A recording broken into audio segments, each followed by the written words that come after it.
Ladies and gentlemen, please notice that exits are conveniently located at the front and rear of this auditorium. When leaving the theater, we suggest that the exit at the front of the auditorium will allow you easier access to the parking areas. Thank you. All right, test. Bita.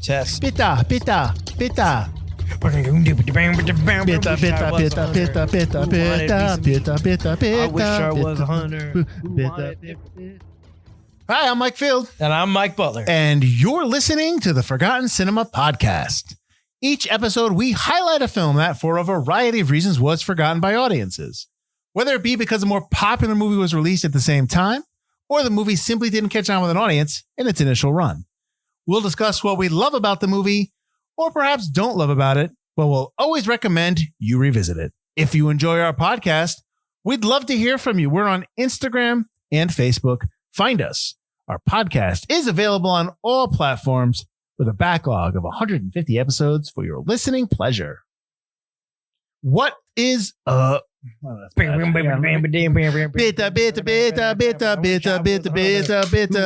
cracked it. I don't know the words. Gotta find 100,000 Deutschmarks.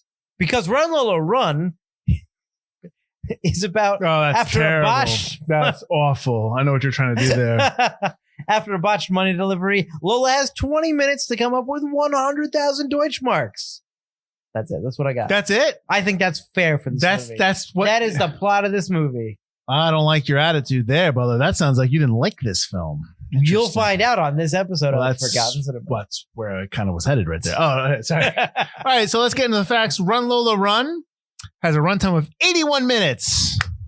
I love it. Lovely. I love a short It's film. one of my favorite movies we've done on Forgotten Cinema. Rated R, production budget of $1.75 million. I had to do a quick conversion for that to figure it out, because it was obviously a foreign film. It had a limited release of June 18th, 1999 in the States, as you will. Opening weekend, it did $123,000 opening weekend. Opening weekend was 12 theaters. This movie never went higher than 172 theaters in the States, FYI. So that's where you get these numbers. But domestic, it did $7.2 million, and worldwide did a total of $22.9 million.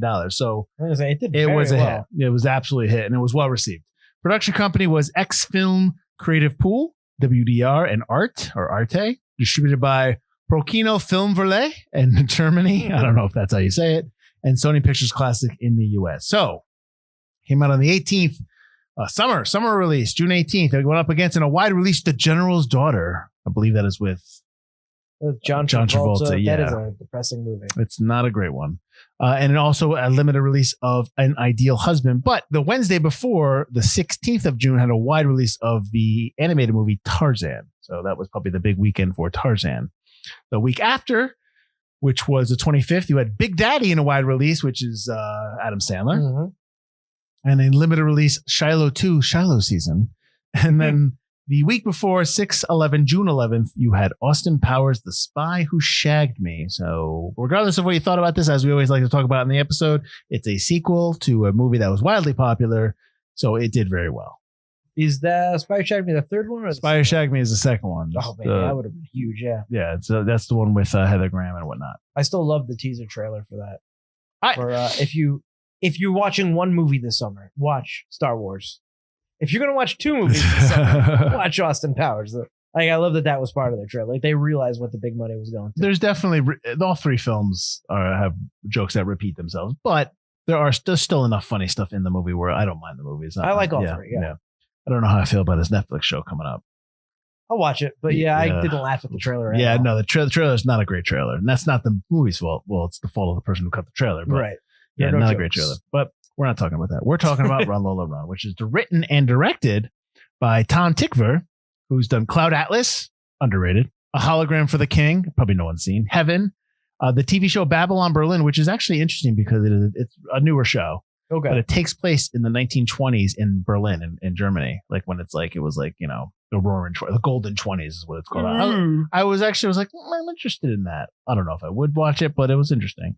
And he's also done Paris JT Time. Do you know what? I don't even know what that I've never watched Cloud Atlas. I've still never watched Cloud Atlas. I know my buddy Dave loves it. Cloud Atlas is definitely I liked it. But you have to. The fact is that they have characters that play other characters. Under that, yeah. And they have the Asian actress, and I don't know her name, and she ends up playing a Southern belle in like, you know, the South. I don't know if it's during the Civil War, post Civil War, pre Civil War. So it's a little like tough to kind of, you know, because it's difficult to kind of, you have to get your mind around that. Right. But I like the movie. You know, they people pop in and out. Characters play different characters, and the timelines are all skewed, and they're all different all over across the time in terms of like where they take place and who's playing who, and they all connect, and it definitely can get confusing, but it's not terrible. And and I'll say this too. I don't hate Speed Racer either, if we're talking about the Wachowskis. So that's one of Dave's favorites. I don't hate that either. It was as like the show as it could possibly be. So would you say Cloud Atlas is a forgotten cinema film? I would say that we could do it. Yeah, I would love to do it and break it down and talk about it. But you can do Speed Racer. We could put those on the list and see what happens. I think they're not given enough credit because I don't want to get into a Matrix discussion, but I they're never going to be the Matrix. Right. The Matrix is it's a fantastic film that nothing will ever compare with it. So that's unfortunate and fortunate, I guess, for the Wachowskis, because that made them who they are today. Mm-hmm. Cinematography by Frank Griba, who did Cloud Atlas again, Perfume, A Story of a Murderer, to name a few. Composed by 3 composers. You had Reinhold Hill, Johnny Klimek, and Tikver again. I don't know if they've all worked together. I think Hill and Klimek might have worked together, but they have also 1 hour photo I have for Hill, The Cave, I, Frankenstein. Klimek, I have Land of the Dead, and Blood and Chocolate. And then Tikver, I've had The Princess and the Warrior, and then he actually did The Matrix Revolutions. He composed some of the music for that newer film. Edited by, I'm going to butcher this. I want to say it's Mathilde Bonafoy. She actually won an Oscar for Citizen 4 doc. Also did Heaven and The International. Produced by Stephen Arndt, who was nominated for Oscar for Amour. He also is the producer on the Babylon Berlin TV show that I was talking about before. And hey, Cloud Atlas. Gebhard Heinke has done Antichrist and Hysteria. And then Andrew Schreitmuller, who has done The Lives of Others, Goodbye Lenin, and Victoria from 2015. So those are just some of the producers. Not a big cast, Butler. No, not at all. Franca Potente, I think I said that right. Potente, yeah. Potente. She played Lola. She's in The Bourne Identity, as Butler knows. She's also Supremacy. Well, I don't really want to bring that up because she doesn't last long on that. She's also in Blow, and I didn't realize she was in The Conjuring 2, which I never saw. Moritz Blabtroy, who plays Manny. I have looked these up, so if I'm saying these wrong, I apologize. He's in Munich, Speed Racer, and The Fifth Estate. Herbert Knope, who plays Vater, father. It's a dad. Papa. Well, they list him in the front. Well, we'll talk about it. I love how they do the credits. And it says Papa or Pa. They never said, but they list him the credits differently. His name. She might. Maybe the next lady says his name. Maybe. Anyways, he's in The Invincibles, The Little Ghost, and The Puppeteers. And Nina Petri is Frau Hansen. Deadly Maria, Am I Beautiful, and No Place to Go. She plays the woman that her father, Vater, is cheating on with. And then Armin Road, who's Herr Schuster, in A Sound of Thunder and Contagion. I believe he was the guard. The credits for the other people that were kind of popped in and out, they didn't really have a lot of credits. It was like maybe like they only did 4 other things, and it's a foreign film. There's a lot of the German stuff actors, they did a lot of German yeah. film. I mean, I could go through them, but like I'm not going to pretend I know any of them. So I mean, I don't want to be like that.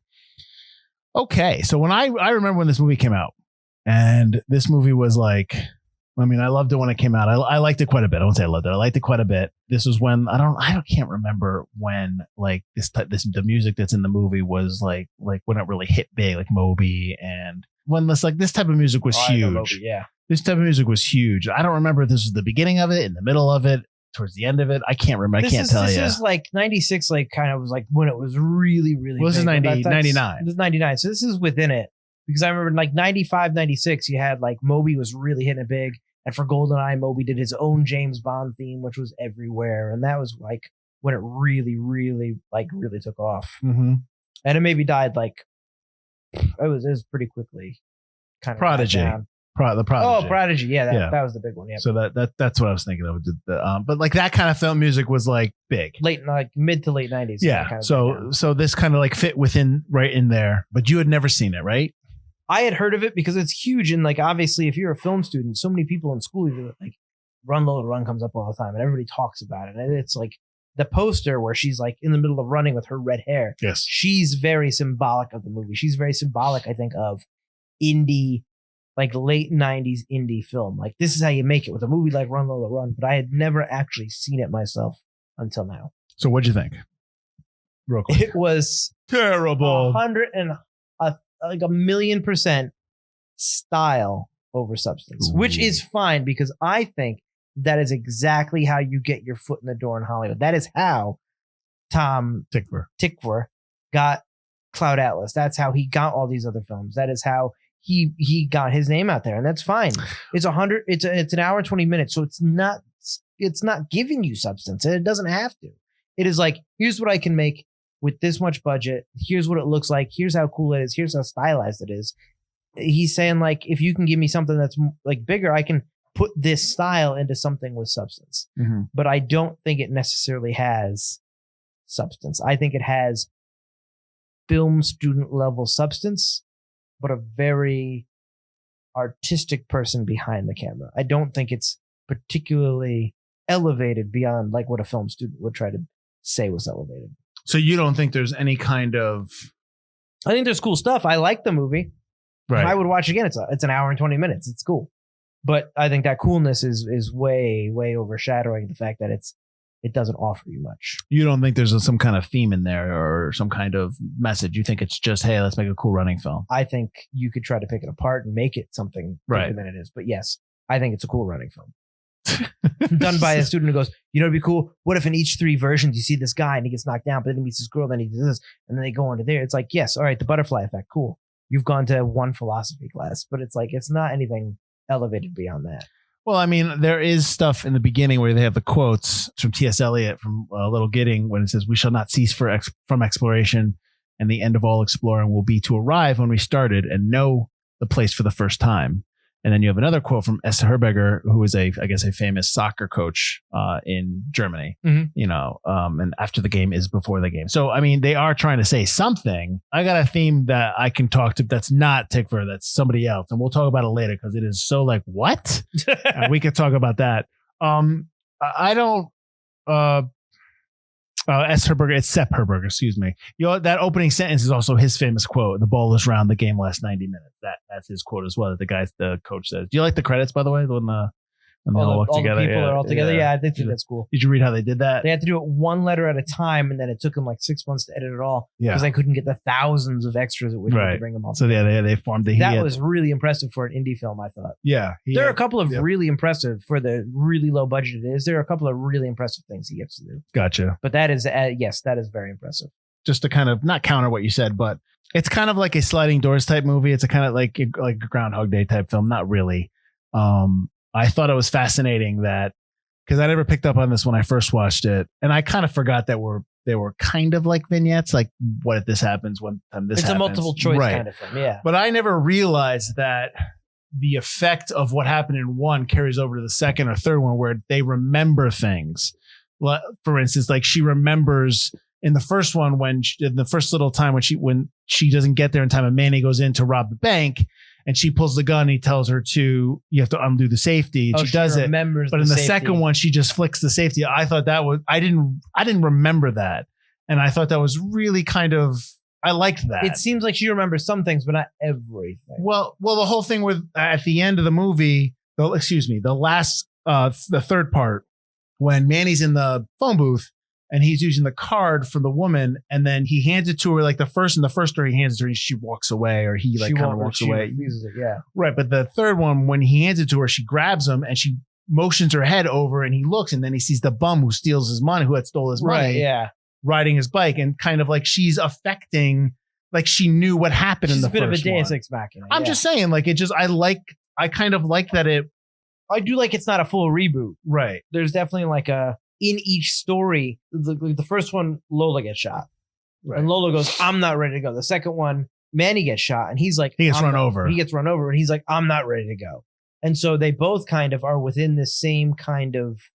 Not a loop, but they kind of... It is kind of a loop, where they kind of remember and get to have a do-over. So I think that's kind of cool. Did you notice the use of color in the film? Obviously, her wig. That's a wig, by the way. I noticed there's a lot of red and yellow. Yes, there's red in her scenes. There's yellow in Manny's scenes. And they both represent danger, which I do like because they do pop up really well, especially against, Germany is very kind of, I'm not saying it's not a pretty city. There's a lot of greenery in Germany, but it's very drab in terms of like a lot of grays, a lot of tans, a lot of greens, especially what I've presented here and in other films that, probably you and I have seen, definitely that I've seen. Well, I don't remember if they said what city this is in Germany. It's not. Oh, neither do I. It's not supposed to be Berlin, I don't think. It's just one of the cities. I don't really know Germany, man. I don't know. But I do know that the yellow and red really does like pop really well. And it's supposed to represent danger. Right. Which they're both in very grave danger. One of the things I had noted was that the danger that they are in is directly from Manny, not her. Like she is for sure. Manny messed it all up. Yeah, she is trying to, like, Manny's not good for her.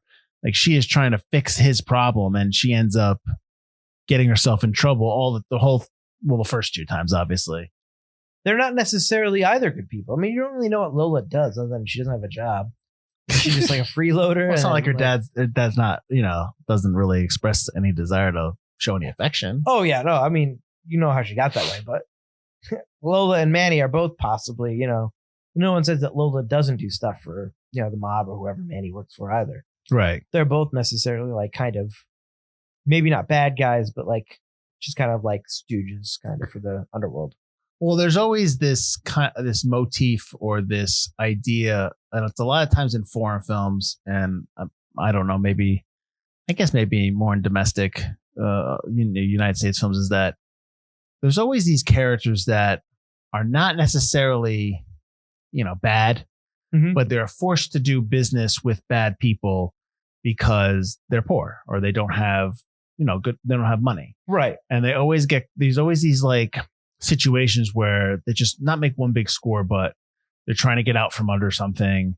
Or they're involved in something that they shouldn't be, and they're just good people, but they're in bad situations, and they've just had to make bad decisions because they couldn't find themselves out of a wet paper bag in terms of like being good and getting a job, and they're, you know what I mean, like sure, counterculture, that kind of thing. But that seems to always be a theme or motif in foreign films like this, like independent foreign films like this, right.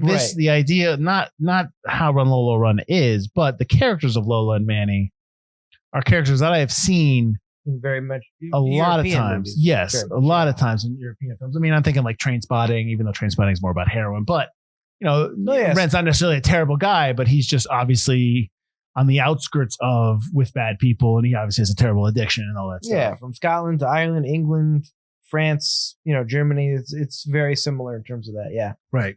Absolutely.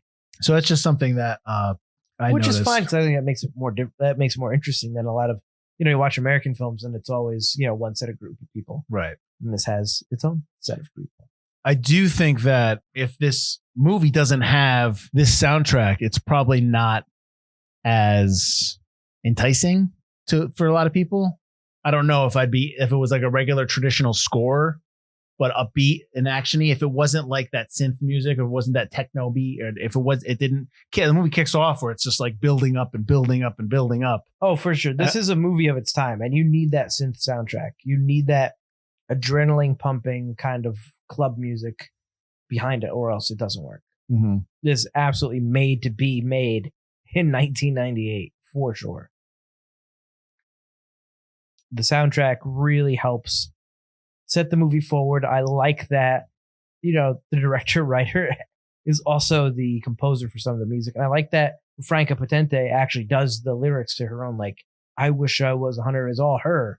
And I think that's really cool because I guess he wrote it to be like, what's going through my mind at the time. The train of thought. Groceries, that thing, like all these random thoughts. Yeah. But instead it's done through that kind of pumping kind of synth score. I think that's really cool. Yeah, no, I think for an independent film like that, for a small film like that, that makes sense. You want to use all the tools in your toolbox. Right. Yeah, absolutely.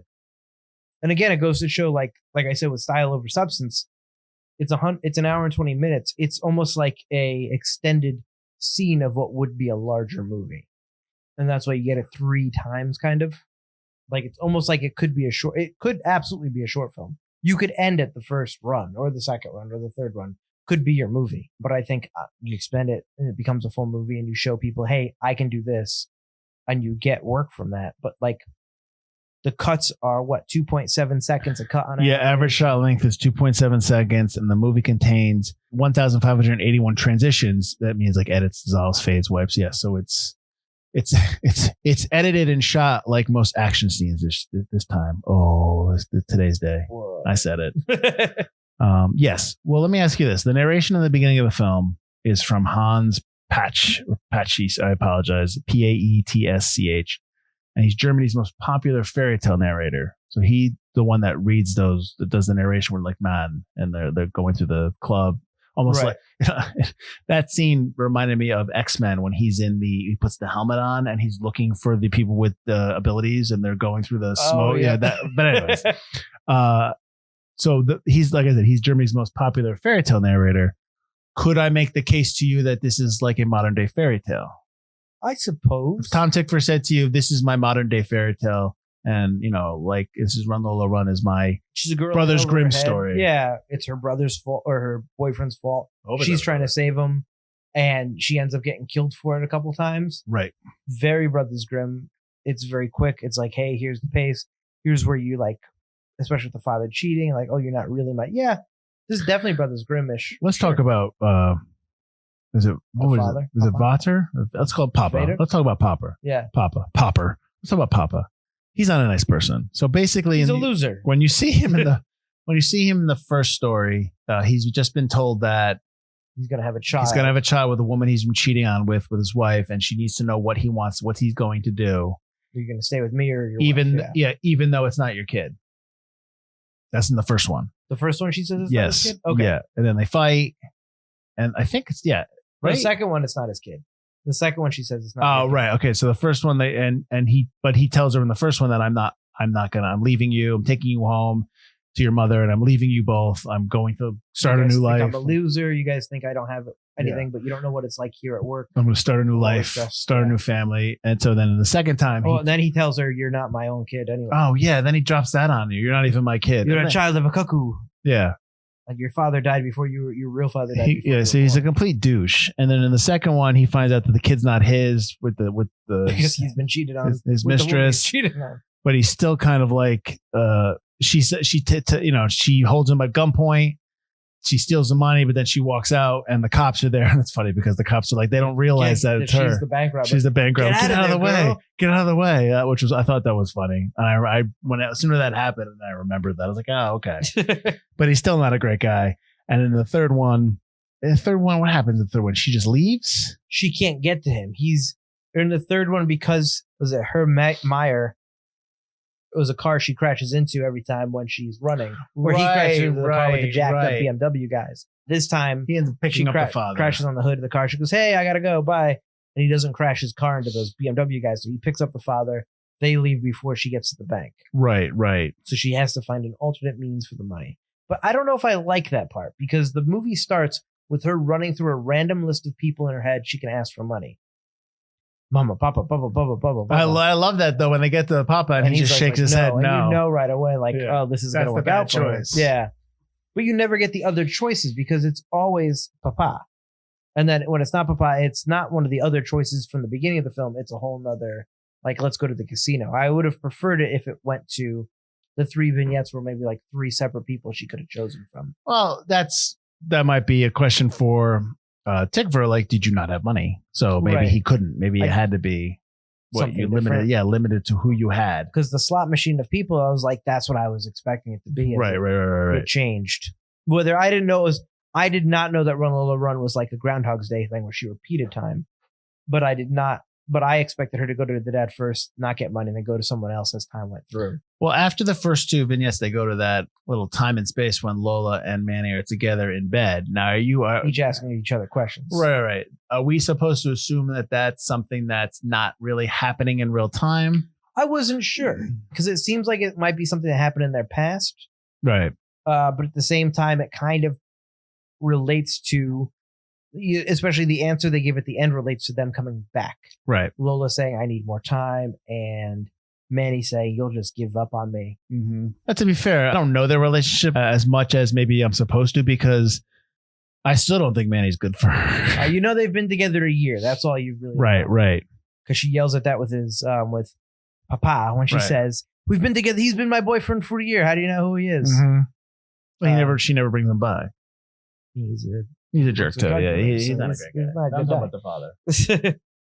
The father's probably never home, and the mom always just cheats on her and talks about. The mom does. I got the impression that the mom is a phone psychic. Yes. You kind of get the impression because she talks about how the other guy's a Sagittarius, but you don't really know. But I always wonder though, because she's weird. I never saw a note, and I always wonder if she was talking to the mistress of her husband. Oh, really? But I never found a note because everything's connected. So I never found a note because at the end of the movie, did you notice the moped accident? Is the moped that gets stolen is what happens in the car accident. So because the whole thing starts how she has to start running is because she lost her moped. Her moped was stolen. So I thought that was interesting. But like, are we supposed to assume that the father and the guy are dead or in serious condition? I think they're still alive because the father's kind of breathing. His eyes are kind of wonking out. Even the guy on the moped's breathing clearly because his hand's on his stomach. I would imagine if you're supposed to think he's dead, that he would have been like, take your hand off your stomach. So we can't really see that you're alive. Right. But they all get messed up. I mean, even the BMW guys don't get out of the car really this time. The bad guys? Yeah, the big jacked up. Well, they're not bad guys. They're just BMW guys. BMW guys. You don't really see what they do once they get in the car. They look like they're mean men. They're just jacked up German guys. Did you you're going to say no. But did you like the video shots? Because this is shot in 35mm film, Aeroflex 535 and video. And I don't know why it's shot on video because the video shots don't match in terms of like if it's a dream sequence or not. They're just video shots. And I don't know why we chose that. And I don't know. I hate it. I don't know why they're there. Do you think they're there for a reason? I think they're there for style. I think they're there because they look different. They didn't have maybe they didn't have the camera anymore. I don't know. Oh, maybe. I just thought it was a choice for like why it looks like that way, just to make it look different. I'm actually okay if they came out and said like, yeah, we lost money towards the end, so we had to shoot some stuff on video. I'd be like, all right, I understand. Yeah, I like to think that they chose it for style. It just didn't work, but who knows? Would you like to see a sequel? His sequel to follow the homeless guy. Yeah, the bum. Yeah, what he does with the gun. Yeah, I would have in like maybe 2000, 2001. I mean, you're too late now. Run bum run. Shoot bum shoot. Shoot bum shoot. That would have been called. Yeah, I'm okay now. Like, it's 22 years later, 23 years later. You don't want to see another Run Lola Run? Run Lola Run 2? Still running? I don't think you could do the same. Like now he's done a bunch of really they're older now, professional things after that. I think he could maybe write it, but I think she should find a young up and coming German director to kind of film it for. I hope they don't remake this film, but I can see somebody doing something like this film. This is like you said. I know you said this is like a student film. This is like a film that somebody does that is an independent film. It's a first time director. Oh, for sure. I said the Steams or something out of a student film, but no, it's not a student film, but it's definitely someone who's young and trying to get their foot in the door. Well, this is showing like what you can do. Let's talk about theme because I've got a couple of theme stuff here. Okay. So this film touches on the theme of free will versus determinism, the role of chance in people's destiny. What do you think about that? Do you agree with that? Do you buy that? Do you think there's enough of that in there for you to say like, yes? I mean, sure, there's free will, but I mean, you don't get second chances when you have free will. So she's destined to save Manny because she gets to start off so many times in a row. So right. I think that kind of lessens your theme then. Okay. But I can see where they're coming from. There's also the little bit of the chaos theories butterfly effect when she's running into minor characters and you get snapshots of what happens to them each time in each different vignette. What did you think of that? Sure. I did like that. I thought they could have done that a little bit more. When it started, I was like, oh, she's got 20 minutes. So our entire run is going to be buffered with these sequences, which I was kind of cool with. And then it turned out you only get a couple of them. You get there's only 3 people they do it for. So the woman she first runs into, and in her first set of photos, she loses her children because she's a bad mother or something like that. And then she steals a baby. The second set, she wins the lottery, and in the third set, she devotes herself to the Lord. But she's the only one that gets 3. Everyone else gets 2. The other 2, the guy on the bike, the first set, he kind of gets 3 because the other one happens immediately after. Yeah, but he gets robbed and he falls in love. And then the second set, he gets robbed. He's on a bike and he ends up a heroin addict. They just however he goes They down beat the path. shit out of him Yeah. and he becomes a heroin. Then the addict. third one, he sells his bike to the bum. The but bum, but it's the not rest really of like a it's in real snapshot. time, Yeah. And the first one that she passes is the woman that's in the bank and she gets into an accident, she gets paralyzed, and she kills herself. Real nice. Yep. The second set is she falls in love with a teller and then she becomes a dominatrix, apparently. That's only part of their life. They have, But they show that's what they go to. They will know the last shot is them walking through a park happy. Oh, yeah, okay. That's no shame. That's fine. But then she doesn't get a third set, right? She doesn't, which pissed me off a Yeah. little bit. So it's not really consistent, yes. Yeah. I got two other themes to hit you with. The theme of chance versus conscious intention, which is highlighted in the casino scene. By force of will, Lola makes the roulette ball land on 20 twice. What do you think of that? I think you can't really do that at a casino. I also think that you can't bet twice and have people come up to you kicking you out of a casino. No one goes, she's counting something twice. Like, come on. She wins. She wins big twice. She's not dressed appropriately, as she's told when she walks in. Yeah. And she wins twice in a row. So they probably it's probably not good for business. So they're probably like, get out of here. Yeah, They do that. I don't know if they would do that within 2 games, though. Well, I don't know Germany casino law, so I don't really know. That just seems a little like, Yeah. Yeah. And then my last one, which that's the weird one. Yeah. All right. Keep with me here. So this is from Ingborg Major Osicki, an essay called Whatever Lola Wants, Lola Gets, or Does She? So the theme of desire is expressed throughout the film as a driving force for Lola's actions. Time and desire. In Tom Tykwer's Run Lola Run, she argues, this is the woman, that what Lola really wants is to get into time sync with Manny in sexual terms. The conflict in the plot is driven by the initial phone conversation following Lola being late, leading to their timing to be out of sync. After the end of the first episode, the bedside questioning by Lola reveals her dissatisfaction with the relationship, leading Manny to ask, do you want to leave me? Osicki makes the argument that each repeated return to the day is driven by Lola's continual attempt to adjust Manny's timing. The entirety of the film portrays Lola as a postmodern heroine who could leap over traditional time constraints given the expectation that she ultimately would get what she wants. But the third arrival in the film, Osicki argues that Lola not only loses her superheroine status, but her desire to desire. She claims the ending portrays the tradition of classical Hollywood cinema's economy of desire. With Manny having reacquired the money, Lola's desire to be in sync disappears as she watches Manny's metamorphosis from a bungling and fairly ineffective lover to a man in control of the situation. Osicki makes the claim that this deflates Lola's heroine status in the final act. So was she just trying to get in sync with Manny sexually? This sounds like someone who's taken way too many film courses and really wants to be on the side of like women empowerment and just conflating it into something it's really not.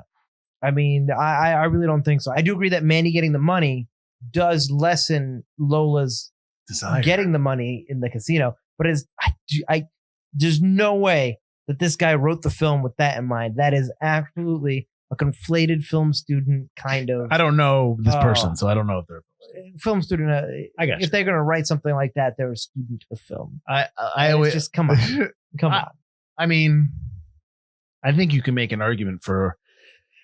I do think it lessens her hero status for sure, but I don't think it has to do with desire and to be in sync with Manny. I don't think in sync sexually, Butler. I get that. I really don't think that. I think you can really make a case for most stories that it boils down to sexual want and desire. Yeah, if you're Sigmund Freud, I'm just saying. I'm not agreeing with it. I'm saying you can go there, but it's easy.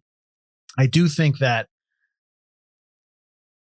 Like the movie starts off, it's like there's a major problem. And who steps up? It's Lola. Lola's the one that steps up because even in the beginning, Manny's, I'm going to just go and rob this place. Yeah.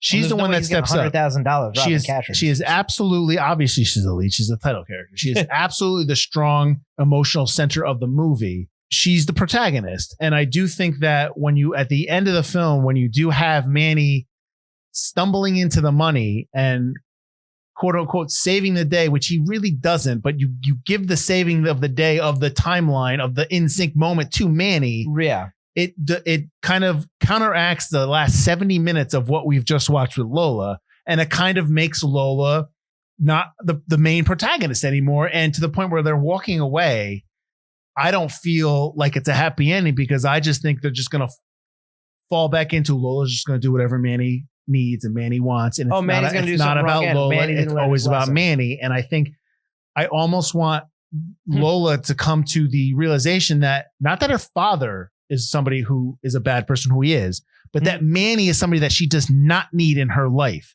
And maybe even she tells him, you know, I did everything, and he apologizes and he's like, we'll do whatever you want. Like, he becomes the subversive to her. If that's the ending, that's fine. But the way it ends, it does completely counteract all the stuff that we've grown to love about Lola in the beginning, in the whole of the movie. It puts her back in the same place. Yeah. Yes, I do agree with that. And I don't like that happening to Lola, because... But Lola now has 100,000... Oh, no. They have what she went, 150. Something like that. 1,000 Deutschmarks. Which is basically more. Like 75,000 probably. Yeah. She's got more. And she doesn't need to tell Manny exactly what she's got. And it's not Manny's to have. You're right. But that's not what we get on the screen. I get that. So, yes. Like, she could leave him. But yes, Manny figuring out and bumbling his way into succeeding means he'll bumble his way into another problem again. No, I hear you. I don't have faith in that. In Manny. Sets you up for sequels. Wow. And in the world of today, if you were to do Run Lola Run again today, that is exactly what you'd want. Because it sets you up for sequels. Well, if Run Lola Run today, I guess, would just be Doctor Strange in the Multiverse. A Run Lola Run verse, if you would. You've already got the homeless guy you got to explore. Yeah. No, I obviously like this movie more than you do, and but I do agree that like everything I love about the film is completely, and the character of Lola that we all love in the movie, probably not Butler, but we all love in the movie, is completely betrayed by the story and the writer and the director and all that stuff because of what happens and how it's resolved, with Manny kind of coming out on top, like, oh, I'm the big hero. But I don't like that part. Even though Lola's definitely the main character, Manny is given his own flashback. Manny dies in the second one. I know. And Manny is the one that comes back. Manny is the one that resets time that second time. Manny dies, they have a conversation, but it still starts off with Lola getting the phone call and running. Because you just don't want to see Manny complain again. And you've already kind of seen his flashback. It's her, but here's the thing. I get that it's her movie, but it's not. But it's her movie. But they give Manny a decent amount of chunk. You almost give Manny the same power. I don't want to watch Manny. That's the problem. You got him. Why? I don't know why. Because it's a student film. No, it's not a student film. Trying to get attention, and it does. See, again, I don't think you can overthink this film in terms of that. I think it's a lot of cool ideas. We didn't just spend 10 minutes overthinking it. But I do think that, yes, she loses some. She's just betrayed. She's betrayed by the story. Her character is betrayed by her own story. Her story gets lessened. That's the headline. Run Lola Run. Great character, but betrayed by her own story. And that's unfortunate. And, that makes me not. That doesn't make me not like the film. It just makes me. I feel like a missed opportunity with her coming out, like her being such a powerful figure. Sure, she did get the money. She does get the money in the end.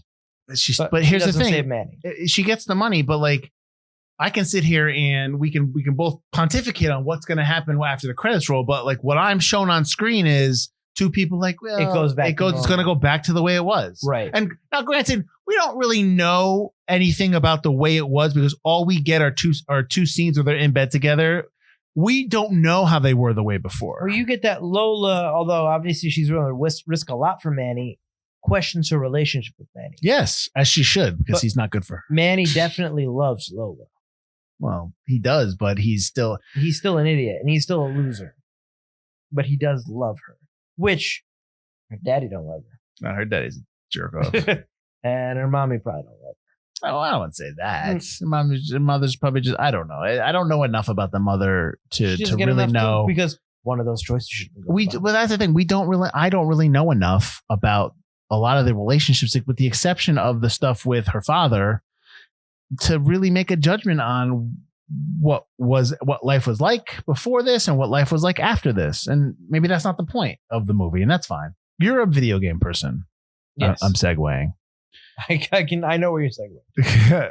Well, did you ever play this game, The Legend of Zelda? It's my least favorite Zelda game. Okay, so although a lot of people Yoshiaki Kozumi, Nintendo game designer, calls this movie Run Lola Run an inspiration for the game of The Legend of Zelda Majora's Mask, which has players rewinding time, experiencing the same day over and over. And Butler didn't like this game. Why? Pissed me off. First day time rewinded, I was so mad. You spend the entire day, which is a pretty long day within the game, trying to figure out all this stuff, and then the moon crashes in the world, it blows up, you start again. It's a cool concept, but not for a Zelda game, and I really did not care for it.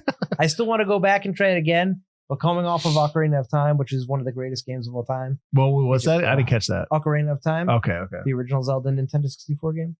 So Zelda games have always been based in time. There's a lot of time. Ocarina of Time you can go back and forward to Kid Link to Adult Link. Okay. There's another one that has the same thing or similar things. Not all of them are time based, but yes. Okay. But yeah, Majora's Mask kind of made me mad. But I get where he's coming from because it's similar. Because it's not quite Groundhog's Day. Mm-hmm. You kind of learn from what you did, like Lola, and improve each run. Mm-hmm. Interesting. Doesn't make it a good game. so you did not like that? I did not like the Lola game. Although when I read it, I was like, all right. This movie also has a lot of parodies and inspirations, such as in the Simpsons 2001 trilogy of Error. Phineas and Ferb do one. Pinky and the Brain. Smilf. It's My Life by Bon Jovi. The video has that. Is that? Oh, really? Yeah. Ocean's Avenue by Yellowcard as well. Their video. Yep. The opening scene in Beneath You episode from Buffy has that girl running. That's in the wig. Oh, yep. So those are all. I knew about the Simpsons. The Simpsons one's pretty much like has the music and everything. Yeah, those are all parodies and inspirations that were obviously inspired by this film. So they also remade this film in Hindi, Butler, called Loop Lapetta. It's on Netflix right now. Oh, I have something to tell you. Oh, go. So at the theater, which when this comes out, the movie might be out. We got a trailer for a movie, an Indian movie. It's called Mission Impossible. Oh no, I saw that. It's Mission Impossible. Yeah, Mission Impossible. I saw that. I was like, oh my god, Mission. Oh, that's so I know. Oh, they straight up ripped stuff. What is it? Like, I think we talked about this before on the podcast. One of the Baltic region countries remade The Sopranos, and it's like nice. I saw the opening. And I'm just like, holy cow! They just ripped this off. Like same song. Yeah. I don't know if it's the same song, but it's the same type of opening. Driving it. Oh my god. Yeah. That people are always ripped. They awesome. They don't care because they can't get in trouble. Same thing here in this country. Yeah. We get permission. Mission Impossible. They straight up just take it. The structure of this film and certain themes were also inspired by Krzysztof Kieslowski's Blind Chance. He's a famous director, passed away. And I believe Tickford did one of his movies that he was working on when he passed away. I think he came in and took over for it because he's a big time influence on Tickford's. Oh, yes, yeah. You're right. Yep. So, and also there's, I don't know if you noticed, Tickford's a very huge fan of Alfred Hitchcock's Vertigo. Yes. So there's tons of spirals in the spiral motifs in the film. He's right next to the spiral bar when Manny is when he's on the phone. Yeah. There's the lady who's the back of the head of the main actress. Oh, Kim Novak. Yep. That was I don't know how to do what she looked like. Right. So there was an empty space in the casino that he wanted filled, and he asked production designer Alexander Manassi, probably butchering all these names, to paint a picture of Kim Novak from Vertigo, but he didn't know what she looked like. So he said, paint it from behind. And he did it in 15 minutes. I saw that. It's crazy. Yeah.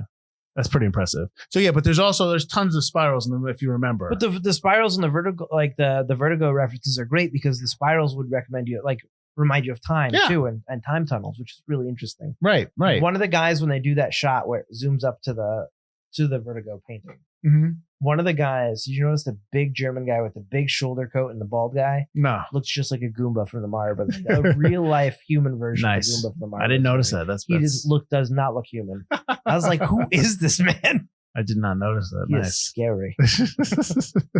Did you see how they did the ambulance hitting the glass? They exploded with a little bit of dynamite? Yeah. So they had a piece of dynamite that was attached to the glass, and they would detonate it as soon as just before the ambulance hit it. Can you not hit glass? Does it like break the car? Is it that big of a piece of glass? Listen, they did that, and then they broke the clock when she screams in the bank and the clock explodes. Yep.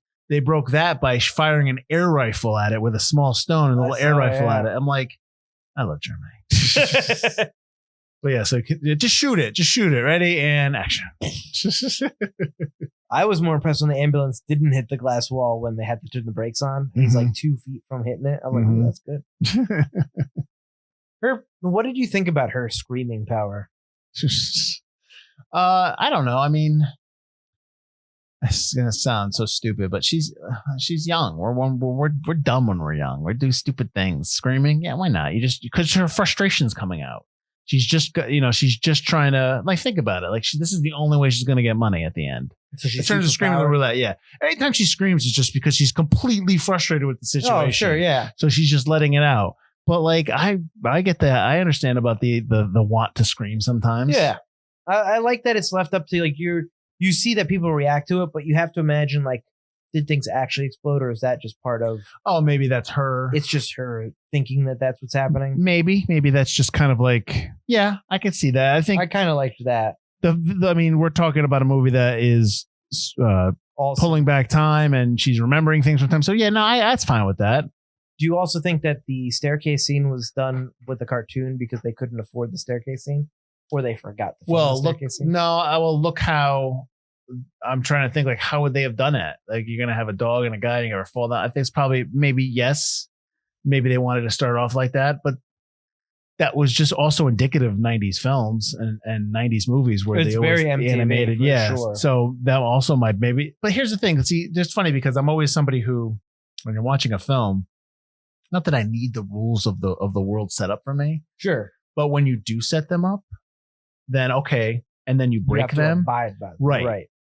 Not like, so that kind of bugs me sometimes, but movie like this, where they're just like, we're not telling you.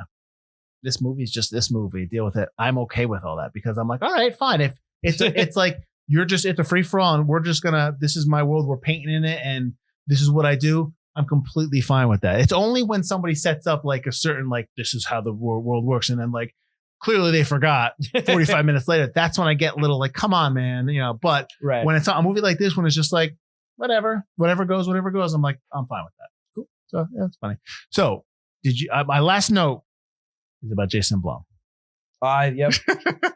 So while working at Miramax, Jason Blum of Blumhouse, obviously people have seen his movies, was his part of his job in Miramax was to acquire movies, look for movies, find them, make a deal, distribute them, all that stuff. He passed on acquiring and distributing the movie when Harvey Weinstein, obviously nobody likes him because he's not a nice person, learned of the film's international success. He became so enraged that he threw a lit cigarette at Blum's face.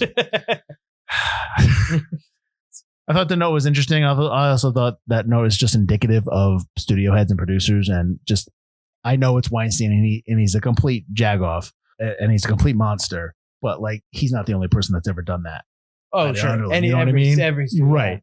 So it's like it's just kind of like, yep. I'm sure there's 45 other different types of stories of other studio heads and other producers just being shitbags to the people underneath them. Yeah, so don't be shitbags to people underneath you. This film. Yeah. Yeah.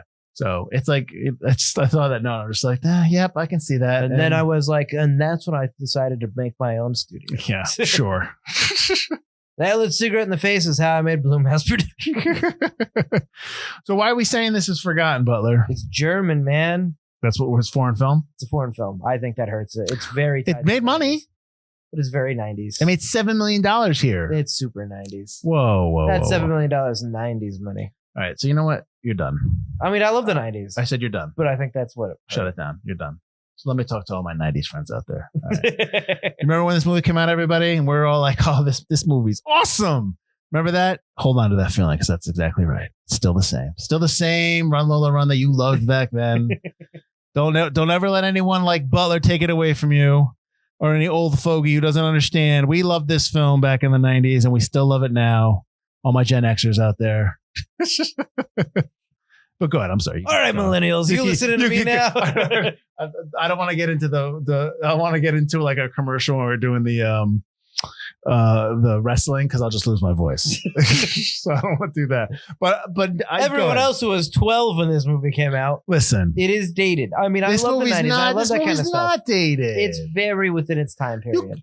But I think it's any movie. It is a perfect example. I'm sorry that George Lucas didn't come back and remaster this movie in 4K for everybody. There were no Jawas on dewbacks in this movie film. Yeah, we'll add some Bothas or whatever they're called in the background. We'll have some stormtroopers walking around. I mean, let's go. I don't know what they're called. Why not? Yeah, I'm sorry that we didn't get a 4K restoration of Run Lola Run. I'm so sorry. Movie of the time. It is very much set where it's at. But I think this is a great movie in terms of recommending it to people that love film, that love like, hey, I always talk about like when we did our Evil Dead episode and I like gushed about how like Sam Raimi made Evil Dead on like no budget for the original and he just borrowed money and got money and made something and it blew up and everybody noticed it and took notice. Run Lola Run is the same thing. This movie got notice. This movie, it might be more style over substance, but there's still a story there. There's still a story, and there's so much style that this guy got to do a movie with the Wachowskis coming right off of Matrix. It's not, and he's done a ton of German stuff. This got him noticed. This got Franca Potente. I'm sure this is what got her born.